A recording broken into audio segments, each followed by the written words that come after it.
find a commodity, a service, a good, anything basically, that consumers want or would want, and then you can provide it to them, then you're going to be a good entrepreneur. You can invent it or you can just supply it. Either way, if you quench that demand, you're going to be a good entrepreneur. But it's very, very hard to be a good entrepreneur. It's a very tough business because you have competition, not from people around you in your universities or your schools or your workplaces. Or competition comes from all over the world.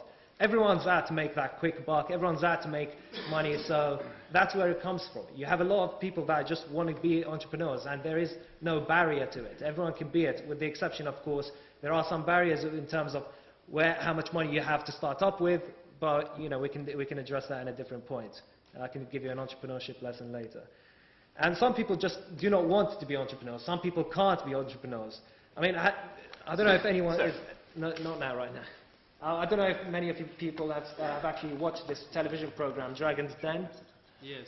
Okay, well, Dragon's Den, I don't think many of you have watched it. Dragon's Den is a program a lot like X Factor or American Idol, but instead of people that are going out to be pop idols and pop stars and all those other kinds of people, or the Beatles or whatever it is, I don't know what they call them nowadays. People go out to try to present an idea to these businessmen, very successful businessmen, the equivalent of Simon Cowell and that redhead woman and all these other people, and try and present them these ideas so that these business people can actually take on these ideas, invest in them, and make them good entrepreneurs. But my friends, if you only watch one episode of this Dragon's Den, there are a lot of very stupid ideas, like really, really. I mean, I watch it for the comedy factor rather than anything else. And if we were to fund these ideas, if we were to, you know, try and force everyone to go down this route of being an entrepreneur, I mean, this economy will just go straight downhill, I'll tell you that. Yeah. But we should definitely give people, everyone, equal opportunities to be entrepreneurs, to be doctors, to be anything that they wanted to be. And that is not about, and now when we talk about social inclusion, that's what I'm saying to you, it is not about being a good entrepreneur. That's what entrepreneurship does not create social inclusion in communities or anywhere else. So it cannot possibly be the powerhouse to social inclusion. So you have to look at different matters to tackle these problems that we're talking about in the workforce. I mean, just a quick story. I have a friend of mine. He's an Oxford Union president. Well, I consider him to be my friend, but he doesn't consider me to be his friend, so I don't know what that makes us exactly. I don't know if there's a word in the English language about it. Facebook friend. But this person doesn't particularly like me. Maybe it's because, you know, he went to a bad university and I didn't. I don't know. But the point is, he's trying to be an entrepreneur. He's finding it very difficult, but he is a very smart guy. And but you know, it's that difference. It's in that small differences that I'm telling you about that can actually make somebody different or not. But it's all about equal opportunities. I actually saw him a couple of weeks ago in a restaurant in London. And I went up to him, just out of, you know, politeness. I said hello to him, said hello to his friends, and he made a few wisecracks, you know, insulted me in a jokey way and so on.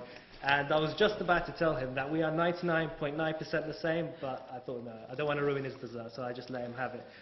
Anyway, that's all I have to say about this. I'm afraid I'm going to have to leave this debate right now. I hope you will vote for the opposition. The reason why I have to leave is because I have to write a proposal by first thing tomorrow morning about my dissertation. Write it later.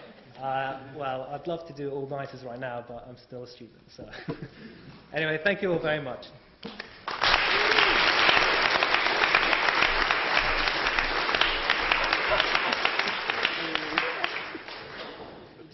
Thank you very much.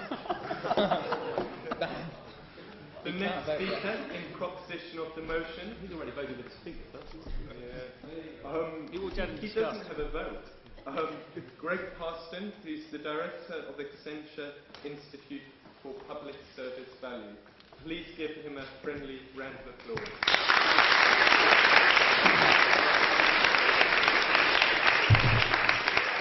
Thank you very much, Mr. President, and thank you all for inviting me here this evening. I have to say, in response to some of the earlier comments and with respect to colleagues in the audience, that I'm a very old bastard. I remember not only the 1970s, I remember the 1960s and even the 1950s, a period of time in which the opponents to this motion still think we live in. Second, comment I'd like to make is that I'm quite nervous about this. Last speech I gave was when I was 12 years old, debating the competency of the military leadership of the American Civil War. So I am quite nervous, and so I prepared a speech. Same speech. I have.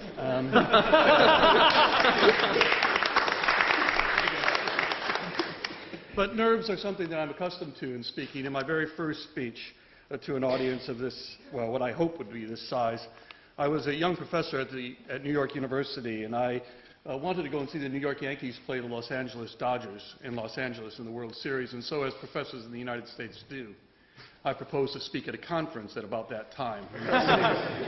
I was really pleased to have my conference proposal accepted, my speech proposal accepted, and I showed up in the morning hoping to give my speech, to get out quickly and make it to the stadium to see the World Series. I showed up at 8 o'clock, and there was nobody else in the room. Now, American practice, I don't know what it is here at Cambridge, but American practice is that for a professor you have to wait 20 minutes, and then for a junior professor like I was, you had to wait 10. So I was getting to about the 7th or 8th minute thinking, well, if the audience isn't going to show up, I'm not going to wait around, when somebody walked in the room.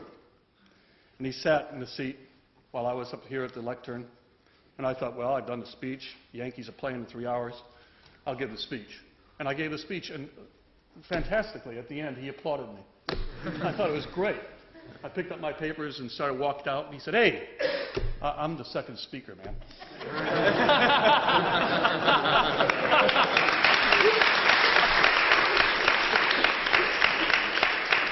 So, nervous with my speech in hand, I stand here in support of the motion that entrepreneurship is a powerhouse of social inclusion. I am myself an entrepreneur. I started my first company in New York City at the age of 30 and sold my last and most successful, a London-based change management consultancy to its 100 employees just 3 years ago. Enough. That experience and the evidence of the hard work of entrepreneurship has led me to the belief that non-inclusive entrepreneurship is an oxymoron. And so it is with deep interest, if not wry amusement, that I look forward to hearing the further tortuous and rather out-of-date arguments to the contrary. Now, the conventional argument in support of this motion might begin by examining the root causes of social exclusion. The government's definition of social exclusion is what can happen when individuals or areas suffer from a combination of linked problems such as unemployment, poor skills, low income, poor housing, high crime, bad health, and family breakdown. Now, I admit that poorly run businesses and the failing market context within which entrepreneurship thrives can and do contribute to social exclusion. And so the conventional argument might proffer that social inclusion, which I take to mean the presence of employment, skills, income, housing, safety, health, and family stability, is to be attained through a series of remedies, including taxation, welfare and educational policies, and yes, as we've heard, business regulation, that will compensate for the ill effects on the socially excluded of today's economic and political failures. But I will not go there, Mr. President. Instead, my argument centers on entrepreneurship itself. And not merely the fact that successful entrepreneurship creates jobs and wealth which can combat social exclusion, but on the fundamental issue that it must.